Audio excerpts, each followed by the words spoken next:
let's kick off to the highest scoring game of the weekend, which takes us to whatever Dennis Park is called at the moment, some Scott Foam Stadium, where Hibernian, your boys Tony, defeated Dundee 2-1. Aye, it was actually quite a good game. Definitely do think this impossibly Aberdeen Rangers were the sort of two decent games of the weekend. I had a lovely time in Dundee. Got the train up at about 10:30. Then I went to the Athletic Bar. They didn't have any sport on. So then I went to the Ambassador Lounge. Lovely place. And that was very Hibs. Jane Park and her crew had all turned up. My mate borrowed Jane Park's charger. And it came back with less charge in it, which I laughed at a lot. But she how long was it plugged in for? Honestly, it must have been about 20 minutes. I think what really happened was the guys forgot to actually switch on the plug. But that's not as fun as imagine that. The filth that's now on these phones. I was just enjoying the idea that the plugging into Jane Park's charger's just stealing things from folks. So cool, fine. She fucking crashed into my mate outside the train station. We were just standing there. She crashed in and she's like, "You make a better door than a fucking fuck off." So the metaphor, she's going to be arsed it. She's going to be arsed it. And her and her crew bought some of the most wild rounds I've seen at a pre-match away day. But they had a good time. I had a good time. And we got to the ground. There was good Hibs support. I like Dens. I think Dens is a good stadium. Yeah, I'm the same. I prefer it to Tannadice because Tannadice is too tight. I mean, for you, Graeme, Tannadice must be impossible. I miss the days when they just used to sort of usher you into the bottom tier, because once you're on the bottom tier, nobody really gave a shit what you're doing, so you're quite happy to stand for the 90 minutes and nobody bother you. Upper tier, that's not happening. So it's ultimately I've got a permanent groove just below my kneecap from just being at Tannadice about 3 times in my life. But Hibs started really very well. I thought Hibs played really well first half. You can really see the progression in the style in the team in the first half. And Dundee, I think, kind of were hoping to do similar job as what they'd done at Easter Road when they got the 0-0 draw, where they sat in for large periods, but they still looked very, very threatening at Easter Road for parts of it. But the Hibs they really looked really confident. They were good on the ball. I suppose it'd be remiss of me not to just kick off and talk about Jair Tavares. I mean, I'm gonna have to backtrack quite dramatically on Jair Tavares. I feel it's wild. It's good fun because it's always been just now that he's doing a lot of chatting in the media and you're getting a bit of insight into maybe what his time was like under Lee Johnson. It's like seems really, really shoddy way to treat just professional. Just like it's one of those things. It's not just a footballing thing. It's just bad. It's just bad way to treat somebody. It's a bad way to treat a person as a manager, regardless of whether you work or what your job is. It's a shite way to treat somebody. Yeah, like I always wonder this with some. I get when there's attitude problems. I get even when you're trying to force people out. But like a 21-year-old when he signed 20-year-old who's come all the way over and he's never been away from home before. I just think, if he's not being a bother, even if he's shit, just like look after him a bit. Yeah. And don't ostracize him, because that must become impossipossible. Really, if you're a young kid. And I mean, Will Fish was in the media after saying that he barely knew who Tavares was. And because he's been here for so long, he actually said, I've not seen him around. But in this Hibs team, with the style the Hibs are playing, he nominally plays on the left in a 4-4-2, but in the style he very much comes in on the inside. He all the avenues when he attacks is coming off the left flank and coming inside. He only goes one-on-one with defenders out wide on the left, quite rarely, for what you would assume for a left midfielder. But with the way Hibs play with the passing at the back and the style, Tavares' ability to play on the half turn and open up now looks like that is a really, really key component to how Hibs are going to line up, and it start to make me think, would it even work without him?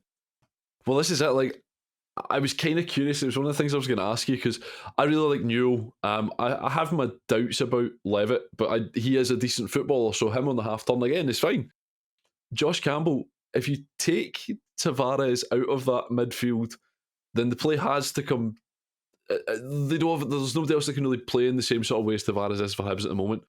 So the ball's kind of got to go left in that situation because, as we know, Josh Campbell has a lot of talents, has a lot of ability, can't quite do that. He's not really. If you play the ball him in that situation, the ball will come directly back to the centre half, and you'll end up in the same situation that you're in already because he doesn't have the wherewithal to be on the half turn and step away from people. So you immediately see the value of Tavares in the system more than anything else. Absolutely, and Josh Campbell, the system's really suiting him as well. So I think there's with Montgomery, I've mentioned before that this system, and I know it's a different system when we have the ball, when we don't have the ball, etc., etc.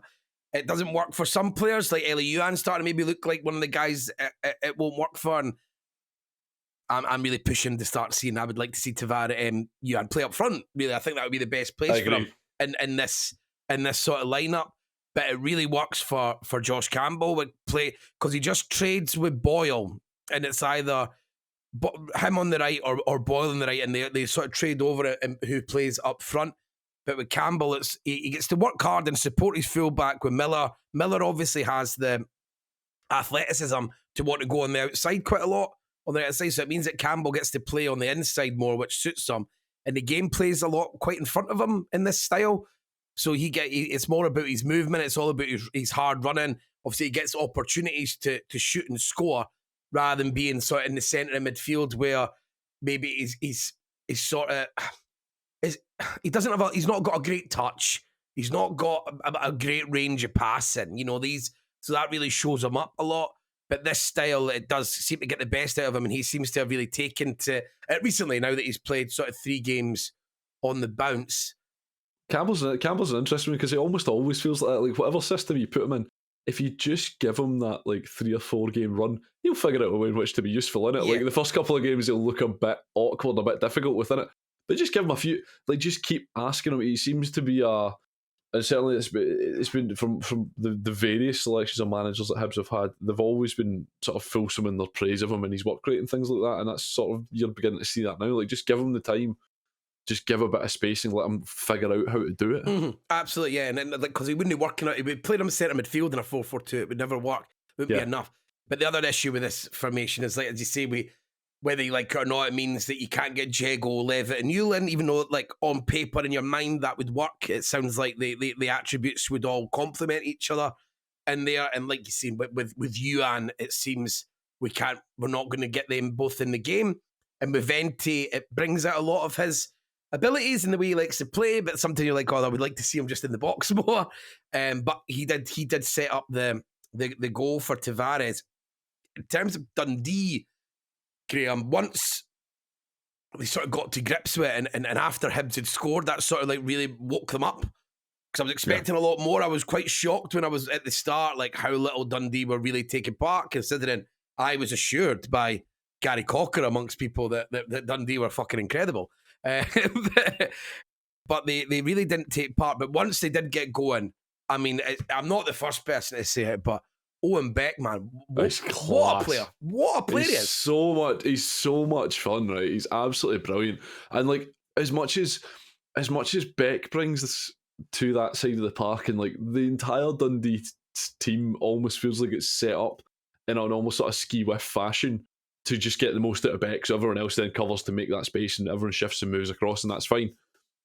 But to me, one of the real benefactors for it is Luke McCowan as well. Mm-hmm. Every time I've seen McCowan, like he was one of these guys. I wasn't sure whether he was going to fall into that kind of, we're talking about in the tennis chat during the week of like the guys that don't quite, they're too good for the championship, but they're not quite good enough for the Premiership. Guys like Josh Mullen, guys who are really fine players on their day, but in terms of consistent performance at the Premiership, they just lack a little bit of either a bit of physicality or a bit of pace or just a little bit of technical ability. But the more he plays, the more competent and the more confident he looks at this level as well. And I thought on Saturday, him more than anything else, as much as Beck was bombing down the wing and doing all the bits and pieces, doing everything that needs to be done, it just freed up McCowan just that little bit in there as well. And it takes a little bit of the pressure off Boateng in there to maybe sort of less reliant on him. Gives Cameron a little bit of breathing space as well, who maybe wasn't as good as he has been at points. But I was really impressed with him. Dundee didn't win the game, obviously, but Beck and McCowan kind of all pairing over on the left-hand side of midfield and the wide. I thought it was just superb. Yeah, because I prefer McCowan playing in this sort of central role in a 3. I think he gets a lot of freedom because Cameron's, again, not maybe a million miles from Josh Campbell in terms of his really, really work rate. His physicals are really good. So you know he's going to get round the pitch, Cameron. But then you've got Boateng, who's a quite a cute player that I quite like. He's impressive. Yeah, he's nice and he's rangy as well. But so that means McCowan, there's a lot less onus on him for even when he plays out wide. I always feel like he can get a bit isolated sometimes, and this allows him to drift around the pitch. And obviously he's got that quality of Beck that he can bounce the ball off as well. So the two of them, it's like that's where like Dundee's real attacking quality comes from. But Beck, to go back to him, he's the playmaker of that team. It's not everything goes through him. He's driving the run he made where Bashiri just had to eventually just put a stop to it. That was absolutely brutal. It was absolutely brutal. Like, it was one of those ones where like it's never anything more than a yellow card, because like it's never anything more than a yellow card. But it feels like it should be something more than a yellow card on that one, because it's never a red. But that was savagery, absolutely common too. I've always said that those ones is the ones that we do need to turn into reds, because then you can't do it. You can't then Beck from a Dundee perspective, because it's always the people take them out when it's the counter attacks. So when it's completely deliberate, or someone's going on a mazy. They're meant to be good things to be enjoyed. We should always create an environment where that can just get completely shut down. I quite enjoyed Bashiri cutting him in two, Tony. yeah. In fairness, I certainly did. I was screaming at someone else to do it. I mean, because I was thinking he went past Campbell and it was still inside their own half. I was like, that's the time to do it.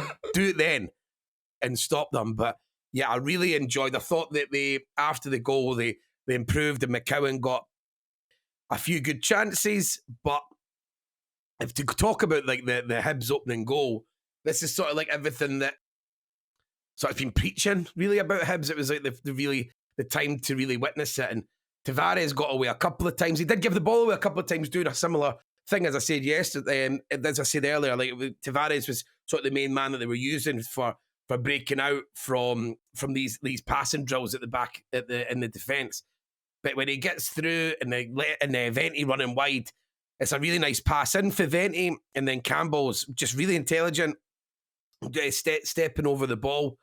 As people say, Campbell's better when he runs away for the ball. Here's an example. And then Tavares with a great finish. And yeah, I was really chuffed, because I think it's one of those right now people start seeing what's happening on the training ground, and then people start to get on board with it. And I don't blame people for not, because you do need to start seeing like evidence. So that got people on board. So Lewis Miller's header was great from the corner. It's really good. He gets up really well. He hangs in the air. He's really good at that, Miller, because he is just he's a specimen. Miller, that's what his main thing is all about. He's being an athlete. And then Dundee were just obviously knocking at the door after the sending off. I mean, I thought the first booking was never a booking. He's just trying to block the ball. But I can see how it looked like a booking for Lewis. I can see what the referee saw. The second one, he's silly because he puts his hands on him, but he doesn't actually do anything. See, this is what I said. This is what I was saying to you, Tony. He wasn't sent off he was sent off for stupidity. And you see this sometimes. You see this pretty regular, like players who are just too stupid to not get themselves sent off. Yeah. Like if he'd put his hands on him the first time and just put him down, I don't think he'd have been booked. I think it was the fact that he'd had 3 goes at it, and then by the time that Beck's actually driving towards goal was when he finally brought him down. So it's like, you've just been very stupid here. If you'd pushed him over the first time, he's never sending you off for that. When he's facing away, aye. When he's facing away, he's never putting you off for that, unless you were at the game, I wasn't. So unless there was like 7 other Miller fouls between his first booking and his second booking, which doesn't seem impossible, but like just it was too stupid. Having 3 goes at pulling someone down and then eventually did it, that's a booking. It's just that sheer stupidity. I was laughing because Miller. Sorry, I've completely lost my train of thought there. But Miller was really good outside of that, and he was pushing forward. But yeah, he's he's sort of been hard there. And Beck was doing the imaginary yellow card, which is meant to be a booking in itself. He'd already been booked. So what could have happened is the fun bit of Miller getting sent off and then Beck getting sent off for it. But Dundee, they created a few chances. I mean, the one when Tony Doors just... the one that he just needs to throw himself at it. Why you can it? see him just hesitate. I don't know whether there was a shout. To me, it looked like someone else had given him a shout. Mm-hmm. Whether that was maybe one of the Hibs players had given him a shout. Somebody gave a shout because there's no way in which he's not going to go and attack that. It's the only way I could see that being a lot. Like, it was... You just needed to attack it, get it on target, have a go. Like, sometimes you can overly complicate things. It's a lovely ball's been crossed in. You're close to it. Try and chuck your head on it. But Hibs managed to hold on, which was a big thing because with what's been going on with Hibs in the last whole season, really, there's so many late goals, and you just once he got sent off, and I was like looking at the watch, going, that seems very early. There's like 30 odd minutes to go. Is time still linear? Is time still 60 seconds in a minute? Yeah, 60, I don't know. Yeah, it's a horrible sort of end to the game, but Hibs saw it out, which is really good. So two sides seeing the team sort of develop into the style a bit more. They all looked quite comfortable in interchanging positions. Neil dropping in and getting the ball, that all worked a bit better today than it didn't look as jarring as it maybe did in other games, and it created chances. And Hibs had really good control of most of the first half, and then they had to dig in, which is something they really struggled with. So all in all, a good day for Hibs and a good day for Montgomery in terms of showing that the team is moving forward, and I think that's more important than anything, because Hibs, it's a lot of away games coming up in this period. We're playing Aberdeen next week, which now seems like a really, really big game. Yeah. So, and now Hibs into the top 6 now, and that was always the case over that period there, is that no matter, everyone was being shit. So all it took was, if you're able to put 3-4 wins together, which is possible for Hibs because it's Aberdeen, then Livingston. Hibs can win those 2 games. There's no reason not to. And then suddenly Hibs if they do that, there's a decent chance they'll be in 3rd place already.